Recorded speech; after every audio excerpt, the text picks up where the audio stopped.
আসসালামু আলাইকুম। মেডিম্যাথ hand calculation সিরিজের আরও একটি ভিডিওতে সবাইকে স্বাগতম। আজকে আমরা ফিজিক্স ফার্স্ট পেপারের চ্যাপ্টার 10 দ্যাট ইজ আদর্শ গ্যাস এই চ্যাপ্টারটা নিয়ে আলোচনা করব অধ্যায়ের যাবতীয় ম্যাথমেটিক্যাল কোয়েশ্চেন সম্পর্কে। তো অধ্যায়ের আগেই শুরুতেই বলে রাখি, এই অধ্যায়ের সাথে অনেক কিছুই পরিবেশ রসায়নের সাথে অ্যালাইন করে। তা আমি মেইনলি ম্যাথমেটিক্যাল যা কিছু আছে সেগুলো পরিবেশ রসায়নেই বেসিক্যালি দেখাবো। যেগুলো আমরা পরিবেশ রসায়নে তেমন একটা দেখি না, সেই অংশটুকু মূলত আদর্শ গ্যাসের চ্যাপ্টারটাতে থাকবে। তো আমরা জানি যে আদর্শ গ্যাসের সূত্র হলো পিভি ইকুয়ালস টু এনআরটি, এবং তুমি যদি এই সূত্র থেকে একটা অনুসিদ্ধান্ত মনে রাখো পিএম ইকুয়ালস টু ডিআরটি, তাহলে তোমার ঘনত্ব রিলেটেড যদি কোনো প্রবলেম দেয়, আণবিক ভর রিলেটেড কোনো প্রবলেম দেয়, তখন তুমি এটা দিয়ে বেটার ওয়েতে সলভ করতে পারবা, তাড়াতাড়ি সলভ করতে পারবা। তো এই সূত্র এবং এই অনুসিদ্ধান্তটা মনে রাখো। তো চলো এবার আমরা প্র্যাকটিস করি। 3টা কোয়েশ্চেন আসছে মেডিকেল ভর্তি পরীক্ষায়। 27 ডিগ্রি সেলসিয়াস তাপমাত্রায় 300 ml পরিমাণ একটা গ্যাসকে একই চাপে রেখে, দেখো বললেই দিছে আমার চাপ সেম। তারপরে যাও, 7 ডিগ্রি সেলসিয়াস তাপমাত্রায় নিয়ে আসছে, আয়তন জিজ্ঞেস করছে। দেখো আমরা জানি PV equals to nRT. PV equals to যদি এনআরটি হয়,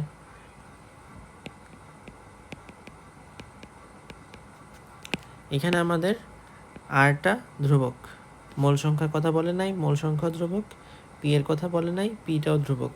তাহলে ভি সমানুপাতিক T, that means V one by V two is equals to T one by T two. V ওয়ানের জায়গায় বসাবা 300, ভি টুর জায়গায় ভি টু, টি ওয়ানের জায়গায় বসাবা 300,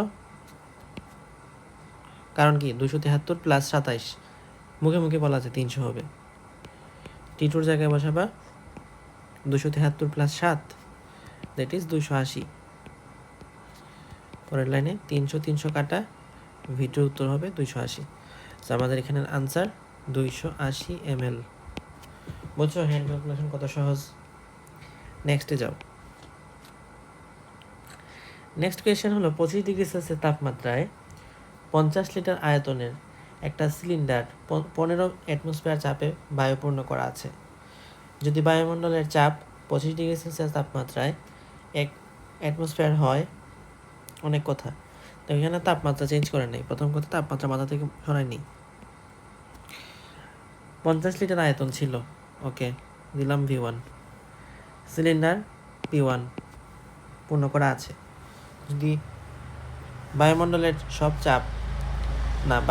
চাপ 25 ডিগ্রি সেলসিয়াস তাপমাত্রায় 1 অ্যাটমসফিয়ার হয় এবং ওই সিলিন্ডারের মুখ খুলে দেওয়া হয়, আচ্ছা আচ্ছা, তার মানে আমাদের এটা কোনো বিষয় নেই, এটা তো আমরা জানি, এটা সাধারণ জ্ঞান। বায়ুমণ্ডলের চাপ 25 ডিগ্রি সেলসিয়াস তাপমাত্রায় কত, এটা কোনো এমনিতে তোমাকে জাস্ট ইরিটেট করার জন্য দিছে। ওই সিলিন্ডারের মুখ খুলে দেওয়া হলে কত লিটার বায়ু সিলিন্ডার থেকে বের হয়ে যাবে? যদি সিলিন্ডারের মুখ খুলে দেওয়া হয়, তখন পি টু কত হবে? 1 অ্যাটমসফিয়ার, কারণ বায়ুমণ্ডলের যে চাপ ওই চাপটাই হবে।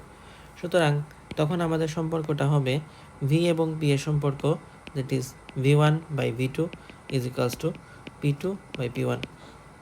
ভি ওয়ানের জায়গায় বসাবো আমরা 50 লিটার,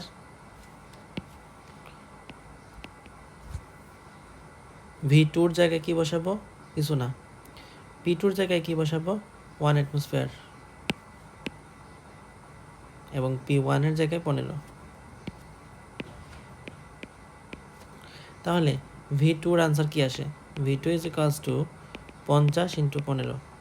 আমরা জানি 5 ইন্টু 15 সমান 75। নামতা শিখবা, হ্যান্ড ক্যালকুলেশন শেখার জন্য নামতা লাগবে, 1 থেকে 20-এর নামতা।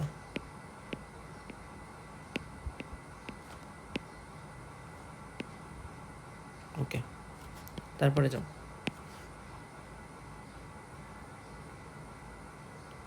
নেক্সটে হচ্ছে আমাদের স্থির তাপমাত্রায় 1 অ্যাটমসফিয়ার চাপে কোনো নির্দিষ্ট ভরের অক্সিজেন গ্যাসের আয়তন 3.15 লিটার।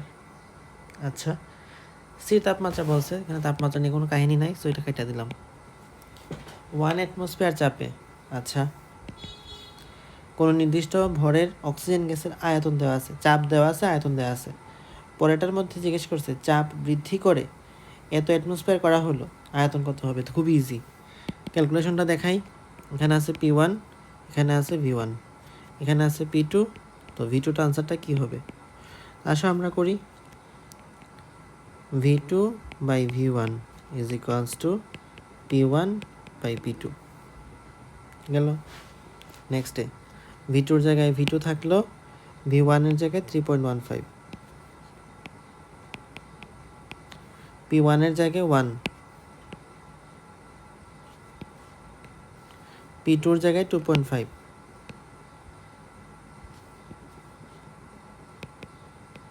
তাহলে V2 জায়গায় কি হবে? 3.15 উপরে আর নিচে হলো 2.5। ডান। তো এবার যদি আমরা এইটার হ্যান্ড ক্যালকুলেশনটা করি, কিভাবে করা যায়? দেখো, আমি সবসময় একটা জিনিস প্রেফার করি, সেটা হলো দশমিকগুলাকে তুলে ফেলা। দশমিক তুললে আমি 10 দিয়ে গুণ করতে পারি, 25 হইল, আর এখানে 31 হয়, তাই তো? 31.5। তো আমি 31.5 চিন্তা না করে আমি ডিরেক্ট 31 ধরে করি, আমার আনসারটা কাছাকাছি কিছু একটা আসলেই হবে। তুমি যদি অপশনে দেখো যে 1 পয়েন্টওয়ালা সামথিং কিছু একটা আছে, ওটা তো আনসার হবে, বোঝাই যায়। যদি এরকম হয় যে 1 পয়েন্ট এক্সাক্ট কত খুঁজে বের করবা, তখন কীভাবে করবা বা ভার্সিটি রিটেনে কেমনে করবা? 25 31, 25 হয়, 6 দিলাম, 60 দিলাম, 1 পয়েন্ট সামথিং, 25 দুগুণে 50, 10 দিলাম, 4 25 100, তার মানে 1.24 চেয়ে হালকা একটু বেশি, তাই তো? আমি দিয়ে দিলাম 1.25, কিছু একটা কাছাকাছি রেজাল্ট চলে আসবে, এত লিটার গেল। নেক্সট যাই আমরা, এই যে সূত্রটা পড়লাম আদর্শ গ্যাসের, সেখান থেকে একটা সাব টাইপ আসতে পারে, সেটা হচ্ছে হ্রদের গভীরতা নির্ণয়। তুমি যদি নিজের কোয়েশ্চেনটা আগে পড়ো, তাহলে এখান থেকে আমরা একটা শর্টকাট নিজেকে দাঁড় করে দিতে পারি। সেটা হলো, কোনো হ্রদের তলদেশ থেকে পানির উপরিতলে আসায় বায়ু বুদবুদের ব্যাস দ্বিগুণ হয়। হ্রদের পৃষ্ঠে বায়ুমণ্ডলের চাপ স্বাভাবিক বায়ুমণ্ডলের চাপের সমান এবং তাপমাত্রা ধ্রুবক। তার মানে বুঝতেছি এখানে আমাদের কোন সূত্র? বয়েলের সূত্র। হ্রদের গভীরতা কত? দেখো, আমাদের এখানে P2টা হলো 1। আমি যদি গভীরতা বের করতে পারি, তাহলে আমরা জানি P = H/ρg, অথবা আমি যদি চাপ জানি তাহলে গভীরতা জানবো, যদি গভীরতা জানি তাহলে চাপ জানবো। মানে গভীরতা নির্ণয় করা মানে আসলে চাপটা নির্ণয় করা মেইনলি, বেসিক্যালি। আর দুই ক্ষেত্রে আয়তনের যে তুলনা, সেটার ভ্যালু তো দেওয়াই আছে। ব্যাস যদি দ্বিগুণ হয়, আয়তন কয় গুণ হবে? আয়তন কয় গুণ হবে? ব্যাস দ্বিগুণ হলে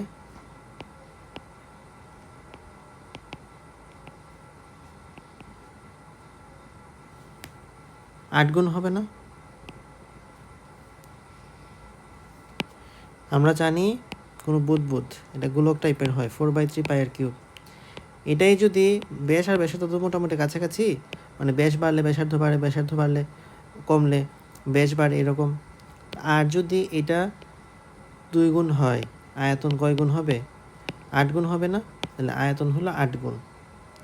নেক্সট, হ্রদের গভীরতা নির্ণয় সূত্র। হ্রদের গভীরতার সূত্রটা হবে 10.2 × n-1। যখন এই যে চাপের ভ্যালু P1 এর ভ্যালু, এটার ভ্যালুটা দেওয়া থাকবে 10.5, আর যদি পি এর ভ্যালুটা 10 13 25 অথবা বায়ুমণ্ডলের চাপ স্বাভাবিক বায়ুমণ্ডলের চাপের সমান হয়, তখন এটার সূত্রটা হবে 10.3 × n-1। ওকে, তো এখানে হ্রদের গভীরতা সূত্র আমি যদি বসাই, যেহেতু বায়ুমণ্ডলের স্বাভাবিক চাপের সমান বলছে, আমার আনসার হবে 10.3 × n-1। যেহেতু আয়তন বলছে, সুতরাং 8 হবে, 2 কিউব করে 8 - 1। 8 - 1 মানে কত? 7।